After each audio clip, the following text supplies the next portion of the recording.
আগামীর সময়কালে আমার বিজয় হবে। এই জন্য দোস্ত, বন্ধু, নওজোয়ান, কিশোর, নষ্ট হইও না, চরিত্রহীন হইও না। এত সহজে, এত অল্প বয়সে 16 বছরে চরিত্র এভাবে নষ্ট করে দিলা।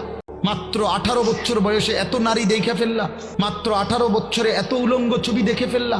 বাকি জীবন কি করবা বাবা? মাত্র 18 বছর বয়সে এত জিনা ব্যভিচার দেখে লাইলা। ছি ছি ছি, বাকি সময় কেমনে চলবা আব্বা বলো?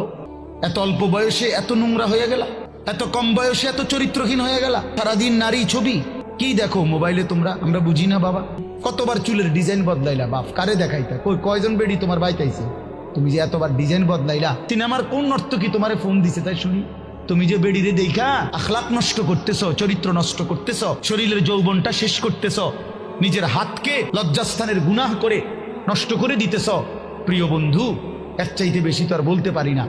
কিন্তু বিনিময়ে কোন নর্তকী তোমার বাড়িতে আসছে? সিনেমার কোন নর্তকী? হিন্দি সিনেমার কোন নর্তকীরে তুমি চিনছ? বলো ভাইয়া, কেন আখলাক নষ্ট করে দিলা?